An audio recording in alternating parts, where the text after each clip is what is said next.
చాలా రోజులుగా నేను కొన్ని అన్‌స్క్రిప్టెడ్ ఎపిసోడ్స్ చేస్తున్నాను. మన షో చాలా జోవియల్‌గా, సరదాగా సాగిపోతుంది. బట్ ఎక్కడో నాకు I wanted to right a meaningful, deep sounding script. So, అది దట్స్ మై స్టైల్. ఇనీషియల్‌గా నేను కొంచెం ఏదైనా డీప్ అండ్ డెప్త్ ఉన్న టాపిక్స్ రాయటం చాలా ఇష్టపడేవాడిని. బట్ అలాగా రాయటానికి నాకు చాలా టైం పడుతుంది. అండ్ ఆ మూడ్‌లోకి రావడానికి చాలా టైం పడతది. సో, అలాంటి ఎపిసోడ్స్ మళ్ళీ అది అనుకుంటే వచ్చేది కాదు. State of mind. So, maybe నాకెందుకో ఈరోజు నేను రాసుకున్న ఎపిసోడ్ కొంచెం it has some depth to the content that I have written అనిపించింది. Let's talk about life on our planet Earth today. History మనకి ఏం చెప్పిందో చూద్దాం. ఈ భూమి కొన్ని మిలియన్స్ ఆఫ్ ఇయర్స్ నుండి తిరుగుతుందని మనందరికీ తెలుసు. ఈ మిలియన్స్ ఆఫ్ ఇయర్స్ మధ్యలో కొన్ని వేల రకాల స్పీసీస్ ఈ భూమి మీదకి వచ్చినాయి, ఎక్స్టింక్ట్ అయ్యాయి, కనుమరుగైపోయాయి కూడా. సో, స్పీషీస్ అంటే బేసిక్‌గా మన ఇమాజినేషన్‌కి మనం ఏమనుకుంటాం? మనిషి ఎలా ఆరిజినేట్ అయ్యాడంటే కోతి నుంచి వచ్చామని మనందరికీ తెలుసు. కోతి నుంచి వచ్చాం మనం అంతా అని చెప్తారు. బట్ ఆ చార్ట్ గనక మీరు కొంచెం ఇంకా వెనక్కెళ్ళి తవ్వడానికి చూస్తే అంటే అసలు మ్యామల్స్ ఎలా ఆరిజినేట్ అయినాయి? మ్యామల్స్‌కి ముందు ఇంకెలాంటి స్పీషీస్ ఉండినాయి? ల్యాండ్ మీద, వాటర్‌లోనూ బతికే స్పీషీస్ అసలు ఎలా ఫామ్ అయినాయి? ఇలాగా ఎంత తవ్వితే అంత లోతు. సో, అలాగా చాలా రకమైన జంతువులు ఈరోజు మన మధ్యన లేవు. కానీ ఒకప్పుడు అవన్నీ ఈ భూమి మీద రాజ్యం ఏలాయి. Some of the most notorious and notable creatures like megalodon and T rex లాంటివి ఎంత పెద్దవంటే, సో ఇమాజిన్ ఒక ఏనుగుని టీరెక్స్ పక్కన నుంచోబెడితే ఏనుగు కాస్త ఎలక పిల్లలా అంతది. సో, టీరెక్స్ అనేది మీరు జురాసిక్ పార్క్ మూవీలో చూసే ఉంటారు. టైరానోసారస్ రెక్స్ అంటారు కదా. సో, ఇలాంటివి కూడా అంతరించిపోయినాయంటే చాలా ఆశ్చర్యంగా ఉంటుంది. ఎందుకంటే అవి ఉండుంటే మ్యామల్స్ ఒక స్పీషీస్ ఎదుగుదలకి సాధ్యం అయ్యేదే కాదు. దీన్ని బట్టి మనకు ఒక విషయం చాలా స్పష్టంగా అర్థమవుతుంది. టీరెక్స్ మనిషికి తెలిసిన the biggest apex predator of all time. So, అంత పెద్ద ఏపెక్స్ ప్రెడిటర్ కూడా అంతం అవ్వాల్సిందే. నువ్వు ఎవడైనా సరే, ఎలాంటి యుక్తులు ఉన్నాయని అనుకుంటున్నా సరే, ఎంత కురుమైనా సరే, భూమి మీద నీ టైం అయిపోతే ప్యాకప్ చెప్పక తప్పదు. బాగా గుర్తుపెట్టుకో, nothing or no one on this planet is permanent. So, this is very prominent and evident. మనకి హిస్టరీ క్లియర్గా కళ్ళకు కట్టినట్టు చెప్పే విషయం ఇదొక్కటే. సో, బేసిక్గా డైనోసార్స్ అనే ఈ రేస్ మొత్తం అంతరించిపోయింది కాబట్టే other mammals like Lions, tigers, elephants లాంటి పాపులేషన్ ఎక్కువ గ్రో అవ్వడం జరిగింది. అండ్ డైనోసార్స్ కంప్లీట్గా అంతరించిపోయినాయని చెప్పను. వాటి నుండి ఎవాల్వ్ అయిన కొన్ని స్పీషీస్ కూడా ఈ రోజున మన మధ్యన ఉన్నాయి. బట్ ఈ ఎవల్యూషన్ అనేది మీరు చూస్తే it takes millions of years. ఏదో ఒక్క రోజులో ఇప్పుడు సింహాలు, పులులు over the period of time మీరు వెనక్కి వెళ్తే సింహాల్లో డిఫరెంట్ రకాలు ఉండినాయి ఒకప్పుడు. బట్ ఇప్పుడు at the end of the day ఆ స్పీషీస్ అన్నీ తగ్గిపోయి we have 1 or 2 different varieties అంతే. క్యాట్ ఫ్యామిలీ మీరు చూసుకుంటే there are so many other species that were there that are now extinct. మనిషి నువ్వు అనుకుంటున్నట్టు బ్రహ్మ ఒక శిల్పిలాగా మనల్ని అందంగా చెక్కితే ఏర్పడలేదు. ఎందుకంటే మనిషి ఒంటి నిండా బొచ్చుతో, పాచిపోయిన పళ్ళతో, ఇంకా చెప్పాలంటే మనకి కళ్ళు, నోరు, ముక్కు అనే అవయవాలన్నీ కరెక్ట్గా ఏర్పడడానికే కొన్ని వందలాది ఏళ్ళు పట్టింది. As I said, evolution is a huge time taking process. సరే, నేను ఇప్పుడు మళ్ళీ ఎవల్యూషన్లోకి జారుకోను, ముందుకెళ్దాం. ఎందుకంటే ఎవల్యూషన్ లేదా అసలు మనం పుట్టక ముందు ఈ భూమి పరిస్థితి ఏంటో నువ్వు తెలుసుకుంటే ఆ తెలుసుకునే ప్రయత్నం చేస్తే చాలు నీకు అర్థమైపోద్ది ఏంటంటే మనం జస్ట్ ఒక ప్రాబబిలిటీ అంతే. మనం ఈ రోజున ఒక కోటీశ్వరుడి ఇంట్లో పుట్టడమే అదృష్టం అనుకుంటున్నాం, కానీ అసలు మనిషిగా పుట్టడమే ఒక పెద్ద లాటరీ టికెట్ గెలిచినట్టు నీ గతంలోకి వెళ్తే చాలా స్పష్టంగా అర్థమవుతుంది. మనకన్నా ముందు దాదాపు ఒక 3 సార్లు ఈ భూమి యుగాంతాన్ని చూసింది. 3 కన్నా ఎక్కువ సార్లు అయి ఉండొచ్చు, కానీ అట్లీస్ట్ మనకి తెలిసి ఒక 3-4 సార్లు అయితే యుగాంతం స్పష్టంగా జరిగింది ఈ భూమి మీద అని సైంటిస్ట్ క్లియర్గా చెప్తున్నారు. డైనోసార్స్ మీటియోర్ షవర్ వల్ల మాడి మసైపోతే ఆ తర్వాత మళ్ళీ ఇంకొక ఎరా స్టార్ట్ అయ్యి ఆ ఎరాలో కొత్తగా పుట్టుకొచ్చిన జీవరాశులు అన్నీ మళ్ళీ చలికి గడ్డ కట్టుకుపోయి చనిపోయినాయి. చూసారా, యుగాంతంలో కూడా స్టేజెస్ చూడండి. 1 వాస్ మీటియోర్ షవర్, అంటే ఇట్ వాస్ లైక్ రెయినింగ్ హెల్.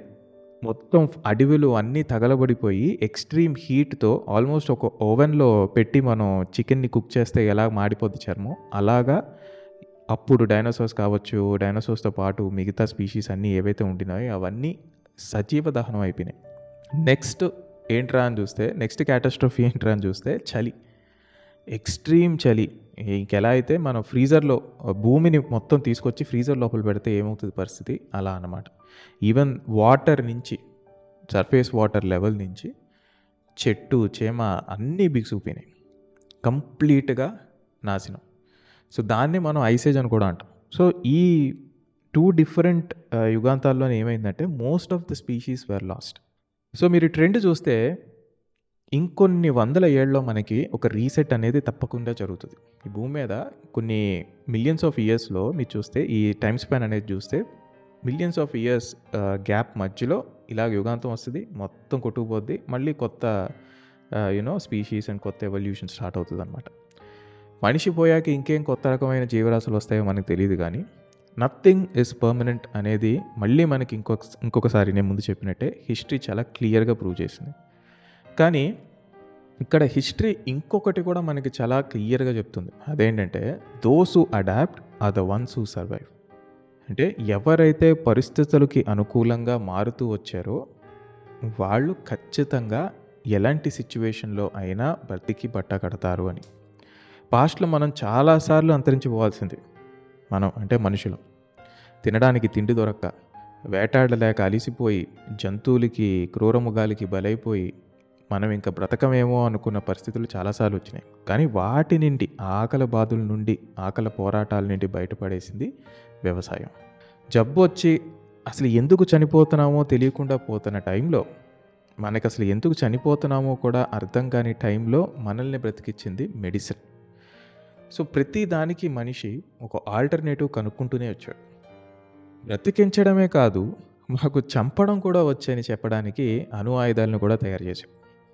మరి ఇప్పుడు ఈ భూమి మీద ఎప్పటికైనా యుగాంతం వస్తుంది అని మేధావులు, ముఖ్యంగా సైంటిస్టులకి తెలుసు కాబట్టి నిత్యం మనిషి ఇంకొక గ్రహంలో నివసించగలమా లేదా అన్న ప్రయత్నాలు చేస్తూనే ఉన్నాడు.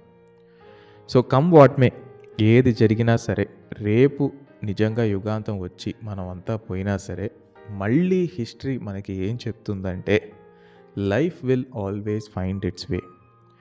చెట్టుగాను, పుట్టగాను, మనిషిగాను, మహర్షిగాను జీవానికి అంతం లేదు అని మనకి చాలా క్లియర్గా చెప్తుంది. As long as there is light, there is life. So అదిరా అబ్బాయి, ఇవాళ నేను చివరికి నీకు చెప్పొచ్చేది ఏంటంటే, ఇవాళ మనం మనిషిగా పుట్టాక ఇప్పుడు మనకి తెలిసింది ఏంట్రా అంటే, మనం దేవుళ్ళని నమ్ముతాం, దెయ్యాలు ఉన్నాయని భయపడతాం, సాటి మనిషిని దేవుళ్ళిగా పూజిస్తాం. అంటే we idealise them as gods or demigods, అదే మన సినిమా స్టార్స్ని. కొంతమంది యాక్టర్ల కోసం ప్రాణాలు ఇచ్చేస్తున్నాం, లేదా ఇలా రకరకాలు. కానీ ఇన్ రియాలిటీ అసలు నువ్వేంటి, నీ పక్కింటోడు ఏంటి, లేదా ఎవడైనా సరే ఏంటంటే we are just one god damn probability అంతే. అప్పుడు మీటియోర్ షవర్ వచ్చి డైనోసార్స్ అనే ఒక పెద్ద రేస్, ఈ ప్లానెట్కి తెలిసిన అతి పెద్ద రేస్, ఏపెక్స్ ప్రెడిటర్స్ లాంటివి అంతరించిపోయినప్పుడు మన సంఖ్య, అంటే మన ఎవల్యూషన్కి కారణమైన ఒక మ్యామల్స్, ఒక స్పీషీస్, మ్యామల్స్లో ఒక పర్టికులర్ స్పీషీస్ అనేది బతికి పట్టగట్టింది. సో అక్కడ ఆ మ్యామల్ స్పీషీస్ నుంచి మళ్ళీ వేరే వేరే వేరే మ్యామల్స్ వచ్చి అలాగా over the course of time మనం ఎవాల్వ్ అయ్యాం. సో యుగాంతాలని కూడా తప్పించుకుని ఒక ప్రాబబిలిటీ, ఒక right time right place probability వల్ల ఇవాళ మనం పుట్టాం, నేను ఈ పాడ్కాస్ట్ చేస్తున్నా, నువ్వు వింటున్నావు. సో ఇది మిలియన్స్ ఆఫ్ ఇయర్స్గా మనం పోరాడి సాధించి ఎవాల్వ్ అయ్యి చివరికి ఈ స్టేజ్కి రావడానికి ఇన్ని నానా టెంకలు నాగితే ఈ స్టేజ్కి వచ్చాం. సరే, ఇప్పుడు ఇదంతా నేను ఎందుకు తెలుసుకోవాలంటావా? Always understanding the origins or understanding the history will give you a perception. నీ ఎవల్యూషన్ గురించి నువ్వు తెలుసుకునే ప్రయత్నం చేసినప్పుడు నీకు పర్సెప్షన్ వస్తుంది, and especially evaluating your problems. So మనం చాలా వరకు మనం పుట్టి మనం తెలుసుకున్నంత వరకే మన జీవితాలు ఉంటాయి. అందుకే మన లైఫ్లో ఏదైనా చిన్న చిన్న కష్టాలు వచ్చినా సరే, ఏదొచ్చినా సరే చాలా కృంగిపోతూ ఉంటాం.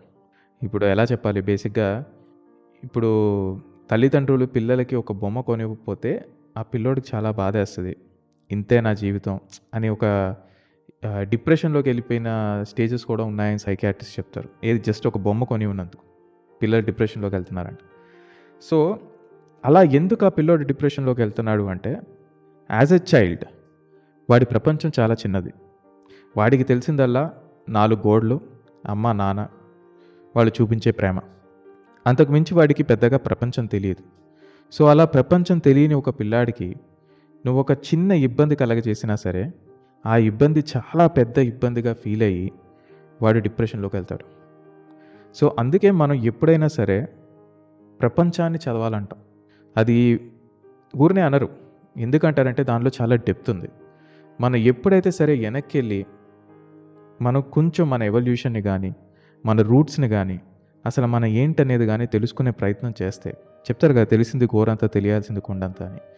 సో, ఆ ప్రయత్నం గనక మనం చేస్తే, లేదా పక్క వాళ్ళ ప్రాబ్లమ్స్‌ని గానీ, అంటే ఎంతసేపు అదే పనిగా పెట్టుకుని పక్కోళ్ళ ప్రాబ్లమ్స్ ఏంటి, ఇదేంటి, మనం ఎక్కడి నుంచి వచ్చాం, అయన్నీ కాదు. So, try to understand that the problems that you are having is not the only problem.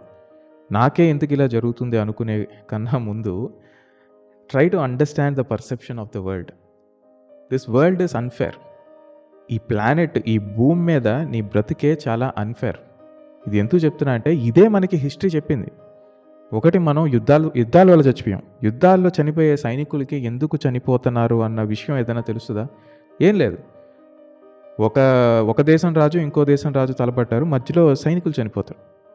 సైనికులకి ఒక ఫ్యామిలీ ఉంటుంది, వాళ్ళకి ఒక లైఫ్ లీడ్ చేయాలని ఉంటుంది.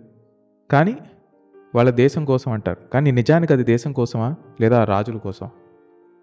ఈ ప్రశ్న వేస్తే దానికి సమాధానం ఉండదు. So life was never fair.